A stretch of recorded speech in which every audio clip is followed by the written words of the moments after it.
So you learn to create layers for frequency separation and dodge and burn, but you're tired of wasting extra time just trying to create them. Have you ever heard of an action? Nope. Well, you're gonna learn today. Stay tuned.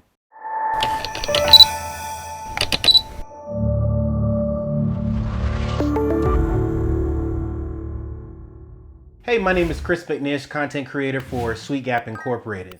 Want to see more videos? Subscribe to my page. Photoshop actions enable you to record a repetitive process and save that information as an action, which you can use for other tasks down the road. I'm going to show you how to create your own action for frequency separation and dodge and burn. I have another video on creating using frequency separation and dodge and burn, and I'll put them in the description. Let's get it. Okay, so we're here in Photoshop and we're about to create an action. So the first thing that we want to do, if you go to your actions panel here, you'll see usually in your action panel, you'll have default actions in there. So the first thing that we want to do is create a folder. But before we do that, I know you probably, if you don't see the action here, all you have to do is go to Window and then Action. See how it disappeared right here? So you go to Window, Action, and then it should come up. So the first thing that we want to do is we want to create a folder. I'm not sure what you want to call it, but let's call it My Actions. And as you can see here that the folder has been created for your My Actions. Next thing that you want to do is go to this icon that's next to the folder. It's a cross within a square. It's your create a new action. See that there? Click on that. And we're going to name this action frequency separation. And then we want it in your My Actions folder. So click on there. You can do a function key if you want it to pop up. Right now, I'm not going to do that. And let's say that you want to give it a color. Let's do red. Then you click on record. And now that you're recording, whatever you put in your layers panel here, it will record all of your moves or your actions that you want to do. And then when you're done, you'll click on the action again. And so we'll later on show you how to do that. Okay, so to create frequency separation, we'll duplicate our layer twice. And by doing that, you'll press Command J twice. You'll have two layers here, and the bottom layer we're going to name low. The top layer we're going to name high. I go more in detail about why we're naming it low and why we're naming it high, but for the sake of creating the action, we're just going to go through creating this action. I'm not going to go through frequency separation in here, but if you want to see how I do frequency separation, you can go to my video where it has frequency separation. Better yet, I'll put it in the description so you can see it there. Okay, so now that we've named our top layer high, we're going to uncheck the top layer. And we'll select the low layer here, and then we'll go to Filter, Blur,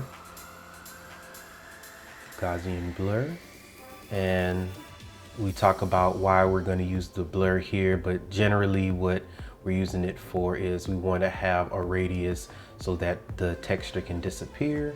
So let's go with that, and I'm going to go through this fast because we just focus on the action, and we'll click on OK. So one thing that I want you to pay attention to in creating this action, what you want to happen is that and I'll explain it later, but once we finish the action, we're going to click on this button beside Gaussian Blur, and I'll explain later why you want to do that. So now we selected Gaussian Blur, and then now we're going to click on the high layer.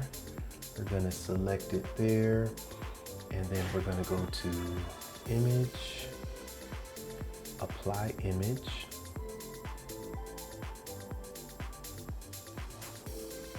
And then once we apply the image, we're going to select it to go to low.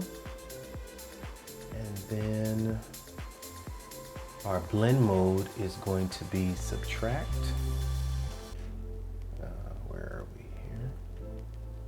Boom. And then our scale is going to be at 2. Our offset is going to be at 128. And then we'll click on OK. Okay. And then under the blend mode, we're going to, in your layers pane, we're going to put this under linear light. Just like that. And once we have that, we're going to put our high layer, and we're going to select our high layer and our low layer. And you can do it two ways. Either you can drag this down to a folder, or you can right click. So we're going to drag this down to the folder here to create a folder for that. And we're going to name this frequency separation.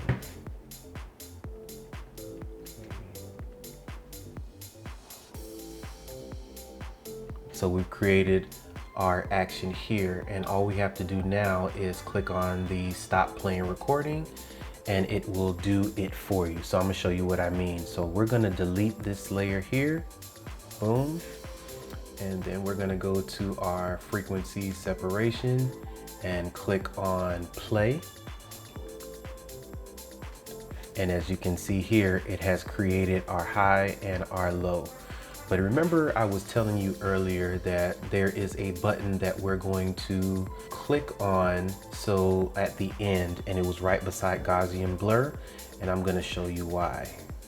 So I'm gonna click on this toggle on, toggle off button here. And the reason that I'm clicking on here is because in the action, what it does is you're telling the action that when it's playing that you want it to stop at this particular action. Why? Because remember, when we're setting our Gaussian blur, we're setting our radius to make sure that the texture disappears. So we want it to actually stop here. And let me show you what I mean. So I'm gonna delete this. And now I'm gonna press it again.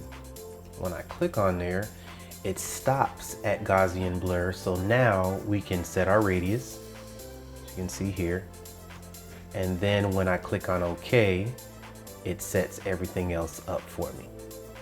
And there you have it, creating your own action. So now what I'm gonna do is I'm going to create dodge and burn. And what we'll do is that we will, since we already have our my actions, we're gonna create a new action and we're gonna call it dodge and burn. And it's under my actions, under that folder. And let's make this color blue. Then we'll click on record. The record button is on, so now it's time to create the layer. I'm not gonna go through dodge and burn. I have the video and I'll put it in the description of dodge and burn, so you can check that out, where I go more in detail on how to use your dodge and burn. So for this, we're just gonna create it. So now let's create our layers. So let's select the curve adjustment layer right there. And let's rename this dodge.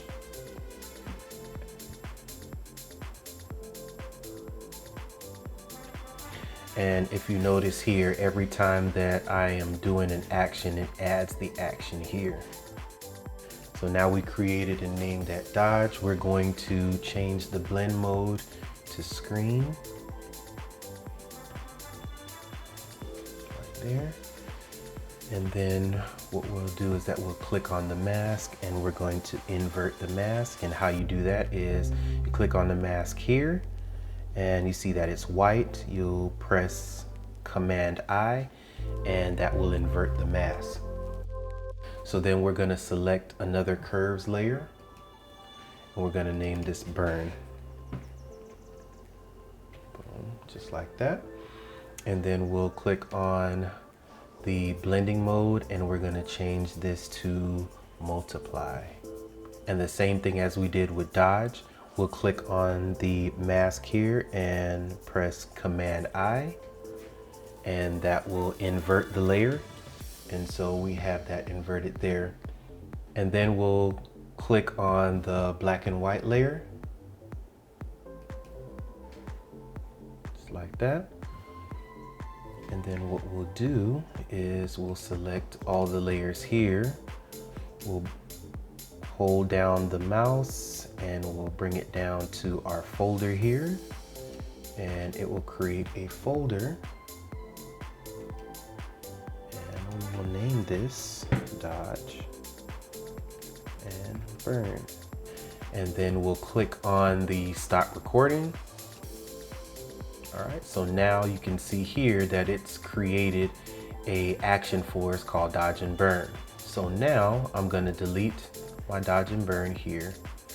So, okay, now just imagine you just pulled up your raw file and you wanna start doing frequency separation. So I'll click on frequency separation, boom. I'll set my radius, boom, click OK. It's created frequency separation for me. I've done all my steps for frequency separation, and now I want to go to my Dodge and Burn. I'll select Dodge and Burn, click on play. And so now it's already created it to be black and white. And I'll explain why I made it black and white in my other tutorial.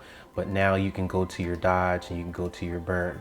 So as you can see here, it has saved you a lot of time. So you can click on it, go right to it. There's nothing wrong with having an action. It saves your workflow, and especially for photographers out there that time is money, that creating actions are great. You have a lot of photographers out there that sells actions, but if you want to create your own, you're able to do it yourself. So there you have it. And just like that, you have your own action. Hope this helps. See you on the next SweetGap tutorial. Click on the subscribe and notification button if you want to see more videos.